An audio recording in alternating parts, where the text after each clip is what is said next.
अस्सलाम वालेकुम दोस्तों, कैसे हैं आप सब। मैं ज़मीना फ़याज़ एक बार फिर आपके साथ। तो उम्मीद कर रही हूँ आप लोगों को ये कहानी ज़रूर पसंद आ रही होगी। तो शुरू करते हैं सफ़रे मोहब्बत पार्ट 5। मुझे आज फिर सुबह से 2-3 मैसेज आए थे और वो भी अलग-अलग नंबरों से। किसी में लिखा था कि हमारे दरमियान आने की हिम्मत भी ना करना। मैं तो सोचने बैठ गई कि आखिर ये कौन है जो मुझे इस तरह पैगामात भेज रहा है मेरे नंबर पर। खैर, जो भी होगा पता चल जाएगा, लेकिन मुझे परेशानी बहुत हो रही थी इस बात की। आज घर में दादाजी और बाबा ने घर पर एक छोटी सी तकरीब रख ली थी, मेरी किताब छपने की खुशी में। वो लोग मेरी इस खुशी को दोगुना करना चाहते थे, लेकिन ये मोबाइल पर मौसूल होने वाले मैसेजेस ने परेशान कर रखा था। कमरे का दरवाज़ा खुला और महराल अंदर दाखिल हुई।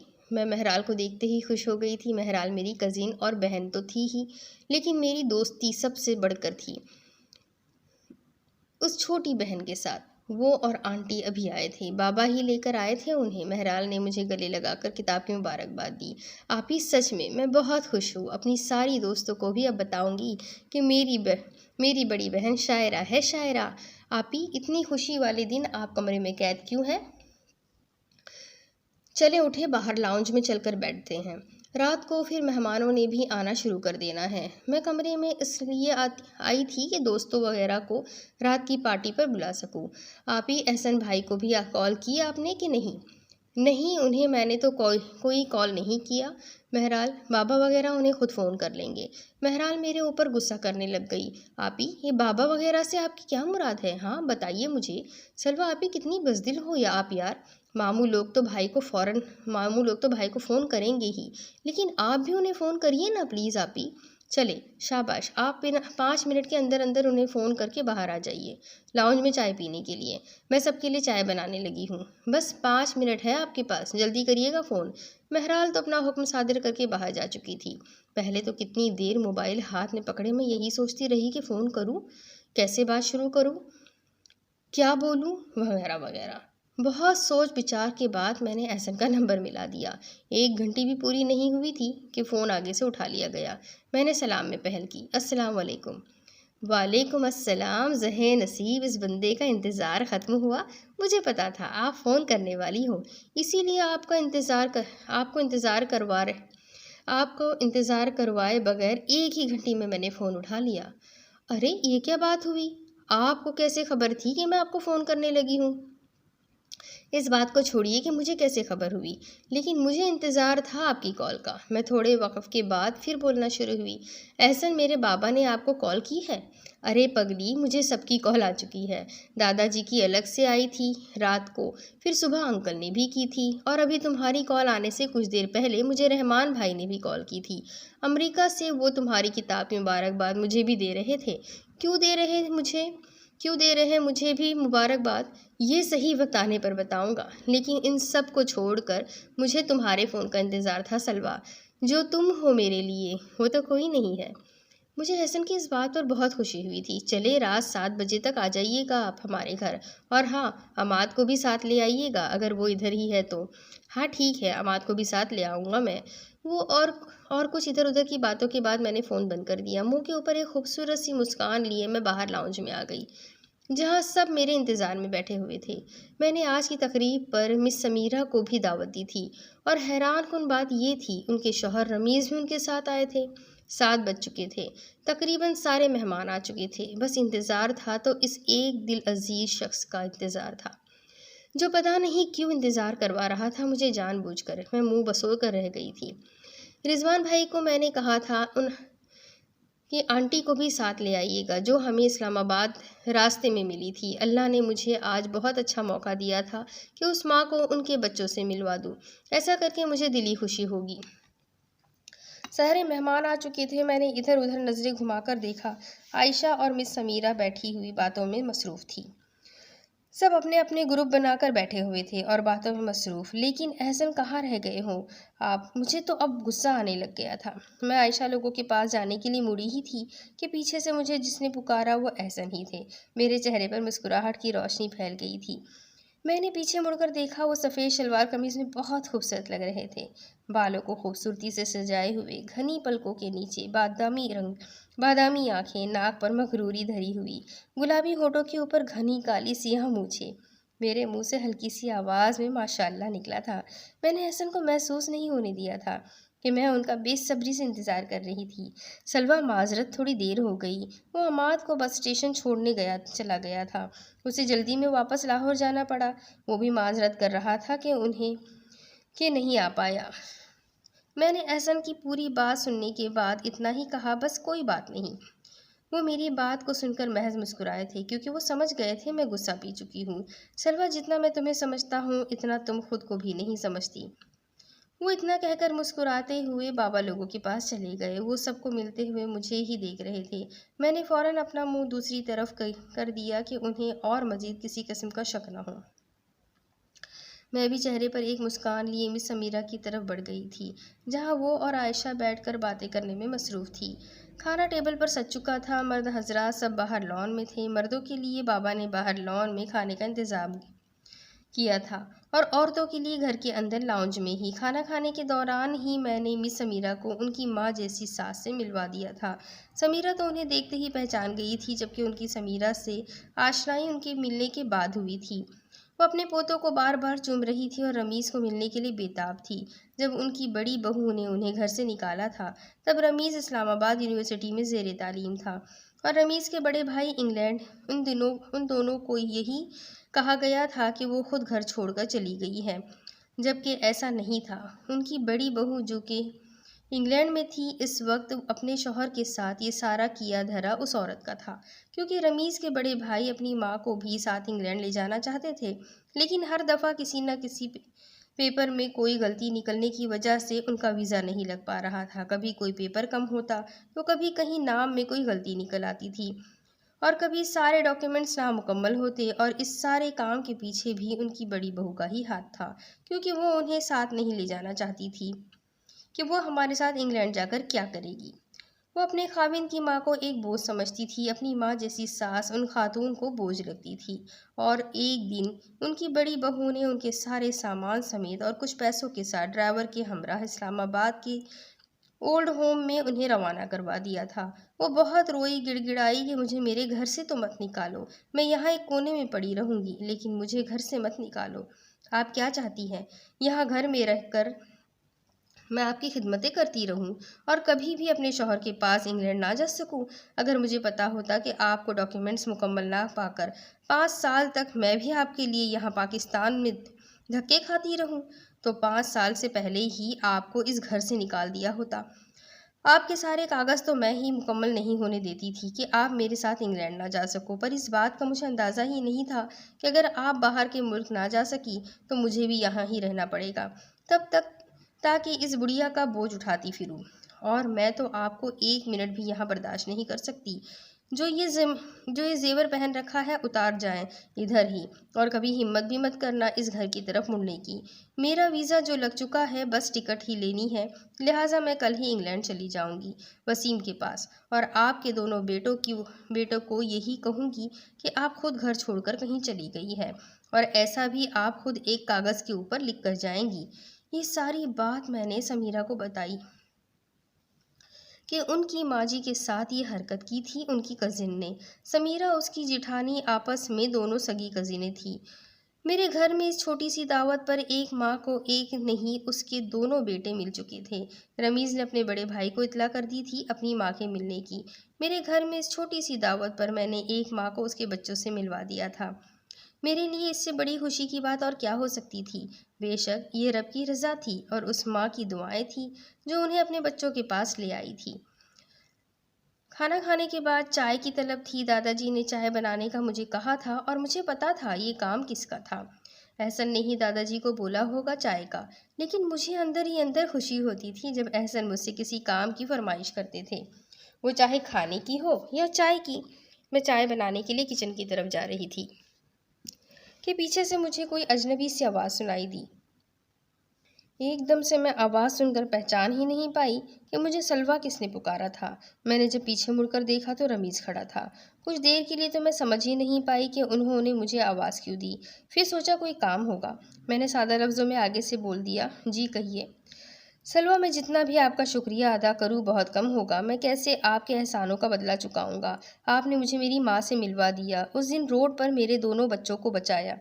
बस रमीज साहब, इससे आगे कुछ ना बोलिएगा। मेरा इसमें कोई अमल दखल नहीं है। शुक्र अदा करना है आपको, आपने तो उस पाक रब का कीजिए, उसके बगैर कुछ भी मुमकिन नहीं। वसीले और मददगार तो हज़ारों होते हैं, लेकिन होता सब कुछ उस रब की तरफ से है। मेरी आपसे इतनी सी गुजारिश है रमीज साहब कि अपनी बीवी और बच्चों की कदर करें। उनका इस दुनिया में आपके सिवा कोई नहीं है, और वो लोग जो आपके साथ मुखलिस भी नहीं है, आंखें खोलकर उनकी हकीकत जाने, ताकि किसी के पीछे लगकर अपनी ज़िंदगी बर्बाद ना कर दें। आपकी असल ज़िंदगी यही है, आपकी माँ और आपके बीवी बच्चे। मैं इतना कहकर किचन के अंदर दाखिल हो चुकी थी।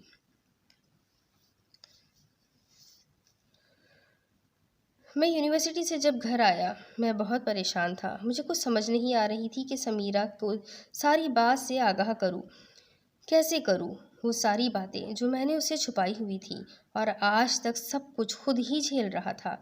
रात को सलवा के बोले हुए 2 लफ्ज़ ही मेरी आंखों पर से पट्टी उतार गए थे। उसने उन चंद लफ्ज़ों में ही मुझे बता दिया था कि मेरे लिए क्या दुरुस्त है और क्या गलत। समीरा को मुझे सब सच बताना होगा। वो मेरी बीवी है और मेरे दुख को भी समझेगी, और इस मामले में मेरा साथ भी ज़रूर देगी। समीरा आज यूनिवर्सिटी नहीं गई थी। अम्मी के घर आने की खुशी में आज उसने यूनिवर्सिटी से ऑफ किया हुआ था। समीरा को मेरे आने की खबर हो गई थी। वो किचन से मेरे लिए पानी ले आई थी। मेरे चेहरे से उसे शायद परेशानी दिखी थी, या उसे कुछ मेरी हालत से अंदाज़ा हो गया था, या फिर वो मेरी बीवी थी इसलिए मेरी परेशानी को महसूस कर गई, और पूछ बैठी कि आप कुछ परेशान से लग रहे हैं, सब ठीक तो है। मैंने समीरा का हाथ पकड़कर उसको अपने करीब सोफे पर बिठाया। मेरी इस हरकत पर थोड़ी हैरान हुई थी, क्योंकि पिछले कई दिनों से मैंने समीरा से अच्छे से तरीके से बात तक नहीं की थी। जब भी बोलता था फीके लहजे में ही बात करता था। उसमें समीरा बेचारी का क्या कसूर था? वो तो बेकसूर थी। कसूर तो मेरा भी नहीं था, सिवाय शर्मिंदगी और पछतावे के। रमीज़, क्या बात है? आप इस कदर सुस्त और परेशान क्यों हैं? समीरा जितनी मोहब्बत मैं तुमसे करता हूँ, कोई और लड़की इस मोहब्बत में दाखिल नहीं हो सकती। मुझे बहुत पहले ही तुम्हें सब कुछ बता देना चाहिए था। मेरी आंखों से आंसू कतरों की सूरत में शबनम की तरह बह रहे थे। मैंने आंसुओं पर काबू पाते हुए रमीज़ से एक दफ़ा फिर पूछा, क्या हुआ है आपको? क्या छुपाया है आपने मुझसे? बताइए मुझे। समीरा, मेरी शादी मिशल से नहीं हुई, बल्कि मिशल ने अबरार से निकाह किया है। मैं तो बस इन दोनों का एक मोहरा हूँ पैसों का, एक एटीएम मशीन हूँ पैसों की, इन दोनों के लिए। वो सब तस्वीरें जो तुमने देखी है, वो है तो असल पर मैं उन तस्वीरों के अंदर एक गवाह की हैसियत से खड़ा हूँ। दरअसल मिशल का निकाह अबरार से हुआ है, मुझसे नहीं। मेरी आंखें खुली की खुली और चेहरे का रंग जर्द पड़ गया था कि ये मिशल किन चक्करों में है। मैं हैरानगी के आलम में रमीज़ की बात सुनने में मगन होने के साथ साथ हज़ार सोचे और वहमें दिल के अंदर बसाकर बैठ गई। रमीज़ अपनी बात मुकम्मल कर रहे थे, और मुझे एक के बाद एक हैरान कुन शौक लग रहा था। अबरार नामी लड़का एक नंबर का आवारा और जाहिल लड़का है। मिशल उसकी झूठी मोहब्बत में फंस कर रह गई है, और वो इस बात को समझने से कासिर है कि वो एक गलत ट्रेन की सवारी बन चुकी है, जिसकी मंजिल बदनामी के सिवा कुछ भी नहीं है। याद है वो लड़की जिसका मैंने तुमसे एक दफ़ा जिक्र किया था, वो जो यूनिवर्सिटी की फ़ीस अदा नहीं कर पा रही थी, और उसने मुझे कहा था कि उसकी फ़ीस वाले पैसे किसी ने चोरी कर लिए हैं। उस बेबस और लाचार लड़की ने भी मोहब्बत की खातिर झूठ बोल दिया कि पैसे चोरी हो गए, जबकि वो पैसे चोरी नहीं हुए, बल्कि ये कमीना इंसान अबरार उससे पैसे ले गया था, अपनी झूठी मजबूरियां बताकर। वो तुम्हें पता है, ये लड़की अबरार की मंगेतर है। उसके सगे चचा की बेटी अपने चचा का मकान बेचकर खा गया है, यहाँ तक कि अपने घर को भी बेचकर पैसे खा गया, और बूढ़े माँ बाप और छोटे बहन भाइयों को किराए के घरों पर धक्के खाने के लिए मजबूर छोड़ दिया। उसके ऐसे कितने केसेस हैं। बेचारी भोली भाली लड़कियों को फांसना और उसके बाद उन्हें ब्लैकमेल करके पैसे वसूल करना, जिनमें से एक ये मेरी स्टूडेंट और दूसरी मिशेल है। मिशेल आज तक उसे घर से लाए हुए कितने जेवरात और पैसे दे चुकी है, और सुनने में अब यही आता है कि वो इंग्लैंड भागने के चक्कर में है। मिशेल को यही गलतफहमी खाई जा रही है कि वो मुझे भी साथ इंग्लैंड लेकर जाएगा, लेकिन ये बस मिशेल की गलतफहमी है। वो सिर्फ खुद यहाँ से भागने के चक्कर में है, ताकि वो पुलिस के हाथों से पकड़ा ना जाए, और मैं उसे सबक सिखा कर रहूँगा। वो बहुत जुल्म कर रहा है, बहुत सारी मासूम लड़कियों के साथ, और सबसे बढ़कर जुल्म तो उसने अपने घर वालों के साथ किया, और अपने चचा के साथ। उसकी बूढ़ी माँ के आंसू में मैंने देखे हैं समीरा, और उसके चचा के झुर्रियों से कांपते हुए हाथ, और उसकी मंगेतर की ज़बान से इंसाफ मांगते हुए लफ्ज़, और उसकी वो दो बहनें जो घर चलाने की खातिर घरों से बाहर कदम रखती है, और पूरे 1 महीने के बाद तनख्वाह के आधे पैसे ये बेहिस और जाहिल आदमी छीन कर ले जाता है। और माँ अल्लाह से हिदायत मांगती रहती है अपने बेटे के लिए, उसी उम्मीद पर कि वो एक दिन दुनियादारी को और दीनदारी को समझ जाएगा। समीरा, मुझे अपनी परवाह नहीं है। मेरे ऊपर वो बदनामी का दाग लगाना चाहता है तो लगा ले, लेकिन मुझे उन मासूम लड़कियों की फिक्र है जो उस जालिम के चुंगल में फंसी हुई है। और मुझे समझ नहीं आई कि वो कैसे लड़कियों को फंसाता है। पहले अपने प्यार में और बाद में डरा धमका कर उनसे पैसे निकलवाता है। मिशेल से आज तक वो 5 लाख रुपए ले चुका है, और उसके घर वालों को खबर भी नहीं कि उनकी बेटी क्या गुल खिलाती फिर रही है। और मैं उनके चंगुल में इस तरह कैद हुआ हूँ। जब वो ईशा, मतलब उसकी साबिका मंगेतर से फ़ीस के पैसे ले गया, तो मैं उसकी मजबूरी जानकर उसकी फ़ीस मैंने अदा कर दिया, ताकि उसे फ़ीस अदा ना करनी पड़े और सेमेस्टर से उसे फ़ेल ना किया जाए। इन सारे मामलात को मैंने हल कर दिया, और यहाँ तक कि ईशा को सेमेस्टर से पास भी कर दिया। ये सब कुछ मेरे बस में तो नहीं था, लेकिन पूरे सेमेस्टर के लेक्चरों के फ़ैसले से ये सब कुछ किया गया था। लेक्चररों के फ़ैसले से ये सब कुछ किया गया था ताकि उसका साल ज़ाया ना हो। हम सब प्रोफेसरों को डिपार्टमेंट के एचओडी को बताना इतना ज़रूरी नहीं समझा, क्योंकि उन्हें हम पर एतबार था, और हमने एतबार नहीं तोड़ा बल्कि एक मजबूर लड़की की मदद की थी। और यूनिवर्सिटी की इंतज़ामिया लाचार और मजबूर लोगों के हक़ में फ़ैसले भी सुनाती है। मिशेल एक लड़की होकर नहीं समझ पाई कि वो कितना बड़ा कसूर करने जा रही है। मैंने उसे बहुत समझाया, पर फिर भी उसने ये सारी बात रमीज़ को बता दी, जिसकी वजह से हम सारे प्रोफेसर इसमें जकड़े हुए हैं। एचओडी को हमने ये सारी बात बता दी हुई है, रहीम रहीम सर की मदद से, लेकिन ये बात अबरार नहीं जानता। वो इसलिए कि बहुत सारे सबूत इकट्ठे कर लिए जाएं और उसकी असलियत सबके सामने लाई जा सके, और मासूम बहनों की और बेटियों को बचाया जा सके। मैंने तुमसे ये सारी बातें इसलिए छुपा कर रखी क्योंकि मुझे समझ नहीं आ रही थी मेरी जान। मैं बहुत उलझा हुआ था इस मसले में, लेकिन आज सलवा की बातों ने मुझे मजबूर किया कि मैं तुम्हें सब कुछ बताऊं कि हकीकत क्या है। मैं उस अबरार की असलियत सामने लाकर रहूँगा। उस दिन अल्लाह के हुक्म से सलवा ने हमारे बच्चों को रोड से बचाया, लेकिन उन्हें सड़क के दरमियान छोड़कर जाने वाला वो बुज़दिल शख्स यही अबरार था। पैसों की लालच में आकर उसने हमारे बच्चों के साथ ऐसा सलूक किया। वो रमीज़ की सारी बातें सुनकर दंग रह गई थी कि कितना बड़ा बोझ दिल में लिए वो घूम रहे थे, और मैंने उन्हें कितना गलत समझा था। मैंने अगले ही लम्हे सलवा का नंबर मिलाया और उस सारी सच्चाई से भी उसे आगाह कर दिया था। मिस समीरा की बात सुनकर मैं इस कदर अपसेट हो चुकी थी, मुझे कुछ समझ नहीं आ रही थी कि इतना गिरा हुआ शख्स भी कोई हो सकता है जिसने अपने घर से ही बुराई की शुरुआत की थी। उस बंदे ने कितनी लड़कियों को ब्लैकमेल करके उनसे पैसे वसूल करता रहा था। और हैरान हूँ मैं इस मिशेल से कि एक पढ़ी लिखी और समझदार होकर किस खाई में गिरा रही है खुद को, बल्कि गिरा बैठी है खुद को। मुझे मिस समीरा और रमीज़ सर को इस बारे में बताना चाहिए कि मैंने अबरार को कुछ दिन पहले एक और लड़की के साथ भी रेस्टोरेंट में देखा था।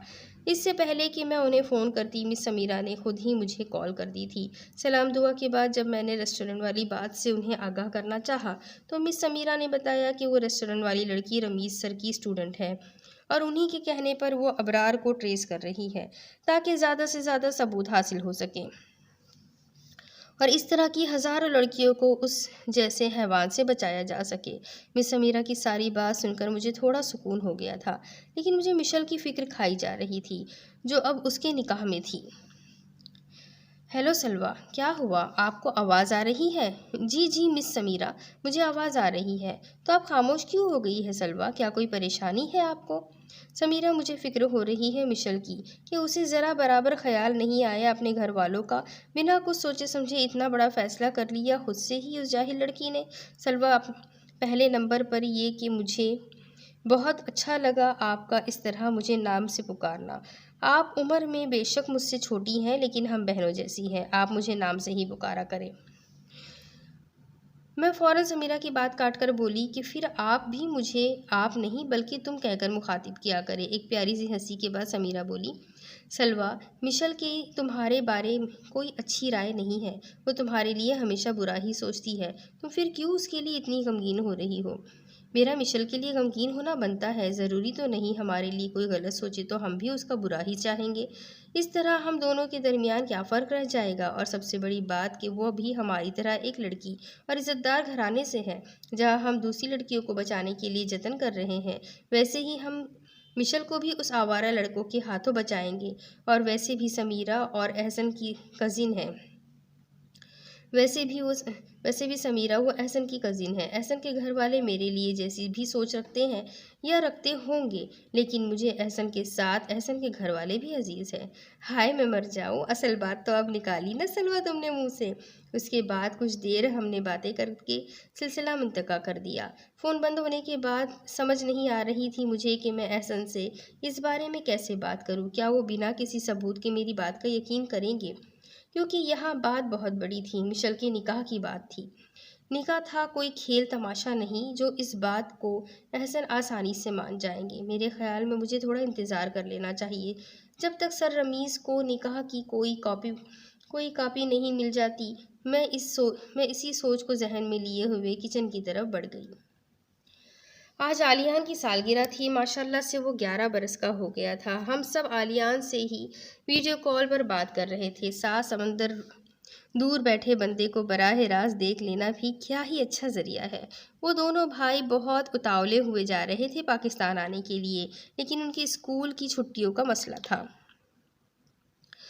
अम्मी अपने पोतों को कह रही थी कि फूफू की शादी पर ही आना, अब आप लोग पाकिस्तान। अम्मी के इतना कहने की देर थी कि आर्यन फ़ौरन बोला, फूफू प्लीज़ जल्दी से शादी करवाइए, हम लोगों को पाकिस्तान आना है। मैंने भी आखिरकार इस महफिल में बोलने का हिस्सा डाल ही लिया। आलियान बेटा, क्यों ना पहले आपकी शादी कर दे। 11 साल के हो गए हो और 2 साल तक मुझसे भी बड़े लगने लग जाओगे। आलियान मेरी इस बात पर खिलखिलाकर हंसा था। मैं सबके लिए चाय बनाने किचन में चली गई। रहमान भाई दादाजी से एहसन का जिक्र कर रहे थे और ये जिक्र मेरी ही ज़ात को लेकर हो रहा था। मैं किचन में शर्माती और मुस्कुराती हुई चाय बनाने में मसरूफ़ थी। दिल को खुशी होने के साथ मुझे एक अजीब सी बेचैनी ने घेरा हुआ था, जिसकी कोई समझ नहीं आ रही थी मुझे यहाँ किचन में दादाजी और भाई की आवाज़ सुनाई दे रही थी। दादाजी भाई को बड़ा खुश होकर बता रहे थे कि एहसन ने मुझसे बात की थी सलवा और उसके शादी के हवाले से। उम्मीद है कि तुम लोग इसी साल ही पाकिस्तान आ जाओ सलवा की शादी पर। लेकिन किसी को कोई खबर नहीं थी ये साल किस कदर तकलीफ़ लेकर आने वाला था। आज यूनिवर्सिटी जाने का प्रोग्राम बन गया था। बस जब से मेरी पहली किताब छपी थी तो कोई ना कोई प्रोग्राम रख लिया जाता था। आज का प्रोग्राम रहीम सर की तरफ से था, जिस वजह से मेरा यूनिवर्सिटी जाना लाजिम था। क्योंकि दूसरी तरफ पार्टी काबिल इज़्ज़त थी। मेरे उस्ताद रहीम सर मेरे अंकल भी थे बाबा के हवाले से, और पुकारती मैं उन्हें रहीम साहब थी अदबी दुनिया के हवाले से। दादाजी को भी मैंने अपने साथ जाने को कहा था, लेकिन वो कहने लगे, बेटा ये तुम लोगों के काम है, मेरा वहाँ भला क्या काम। इसलिए सलवा बेटा आप जाओ। और हाँ, सच याद आया, कैसे जाओगी यूनिवर्सिटी? खुद ड्राइविंग करके चली जाओगी या मैं एहसन को कॉल कर दूँ? वो भी तो जा रहा होगा तो तुम्हें भी अपने साथ लेता जाएगा। इससे पहले मैं दादाजी को मना करती, वो एहसन को फ़ोन भी कर चुके थे। और वो भी ऐसे ढीठ है, उन्हें अभी कहने की देर होती है और वो अलादीन के जिन की तरह टपक पड़ते हैं। सलवा तैयार हो जाओ बेटा, एहसन आ रहा है। मैं मुस्कुराते हुए जैसा मैंने सोचा था वैसा ही हुआ। खैर मुझे और क्या चाहिए था। मोहब्बत में इतनी कुर्बत का होना तो एहसास दिलाता है मोहब्बत है। मैं मुस्कुराते हुए अपने कमरे की जानिब चल पड़ी ताकि एहसन के आने से पहले तैयार हो सकूं। गाड़ी में बैठे हुए सोच रही थी कि एहसन कोई मिशल वाली बात बता दूं, लेकिन पता नहीं क्यों खामोश रहना अच्छा लगा। जब से हम लोग घर से निकले थे मैं सलाम करने के बाद मुसलसल खामोश बैठी हुई थी। आज मुझे खामोश रहना अच्छा लग रहा था। बस मेरी इतनी लंबी खामोशी के बाद शायद एहसन भी उकता गए थे। जिस पर एहसन ने जलील माख पूरी का शेर बहुत खूबसूरत अंदाज में पढ़ा। आपने तस्वीर भेजी, मैंने देखी गौर से। हर अदा अच्छी, खामोशी की अदा अच्छी नहीं। आपने तो बस हर बात के लिए एक शेर तैयार करके रखा होता है। मैंने ये शेर इसलिए पढ़ा कि मेरे सामने खामोश ना बैठी रहा करो। मुझे तुम बोलती हुई मुस्कुराती हुई अच्छी लगती हो। मैंने भी उन्हीं के अंदाज में उन्हें बोला कि आप भी मुझे खामोश अच्छे नहीं लगते, बल्कि बोलते हुए ज़्यादा खूबसूरत दिखते हो। आप एहसन आप एहसन ने एक जानदार कहकहा लगाया। सलवा, मेरी खामोशी के पीछे तो कोई मतलब होते हैं। मुझे घर की परेशानियां हैं, मुझे तुम्हारी परेशानी खाई जाती है। मैंने हैरतज़दा आंखों से हसन की तरफ देखते हुए पूछा, मेरी क्या परेशानी है जी आपको? कुछ बातें बताने वाली नहीं होती सलवा। अब मैं तुम्हें कैसे बताऊं कि मेरी माँ तुमसे शादी करने पर राज़ी नहीं हो रही, और मैं तुम्हारे बगैर रहने का तस्वुर भी अपने जहन में नहीं ला सकता।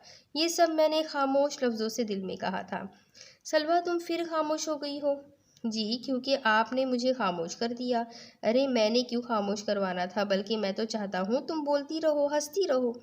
तुम्हारे होठों के सुर्ख लाली से फूल बरसे। एहसन की इस बात ने मुझे शर्माया हुआ लहजा बनाने पर मजबूर कर दिया। आज उन्हें पता नहीं क्या हो गया था, कुछ ज़्यादा ही रोमानवी हो रहे थे।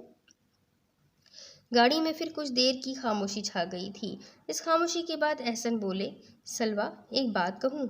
मैंने सवालिया आंखों से उन्हें एहसन की जानिब देखा। सलवा, तुम बहुत खूबसूरत हो। एहसन की इस बात पर मेरी हंसी छूट गई थी कि इतना संजीदा सवाल करने के बाद कहा भी तो क्या। सलवा, तुम हंस क्यों रही हो? मैंने कोई गलत बात थोड़ी ना की है। हाँ, लेकिन इसके अलावा भी और एक बात है सलवा। मैं मोहब्बत करता हूँ तुमसे, और ये आज की बात नहीं है। ये 5 माह 10 दिन पहले की बात है, जब मैं पहली दफ़ा रिजवान भाई के साथ आपके घर आया था। मुझे नहीं खबर ये कब कैसे हो गया। मैं तो अपने आप में रहने वाला इंसान हूँ। कोई हंस भी रहा हो तो मैं खामोशी इख्तियार किए बैठा रहता हूँ, और इस कदर खामोश तबीयत हूँ कि कोई आज तक मुझे समझ ही नहीं पाया। उल्टा मेरी ऐसी तबीयत के बाद बंदा मुझसे दूर ही भागता है। खैर छोड़ो ये, मैं कौन सी बातें लेकर बैठ गया हूँ। सलमा, मुझे लगता है कि मुझे कभी किसी से मोहब्बत नहीं हो सकती। मेरे लफ्ज़ ही मेरी मोहब्बत है। लेकिन मैं गलत था।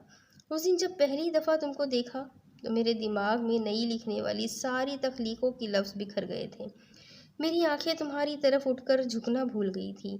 मैंने उस दिन चोरी से कभी नज़रों को चुरा कर कितनी बार तुम्हारी इन खूबसूरत आंखों को पढ़ा, जो इस कदर चमकती हुई और शफाफ है। तुम्हारी इस हंसी को बार बार देखने को मन करता था, इसलिए मैं कोई ना कोई बहाना तलाशता रहता था आपके घर आने का। सलवा, तुम मेरी पूरी ज़िंदगी का वाहिद असासा हो।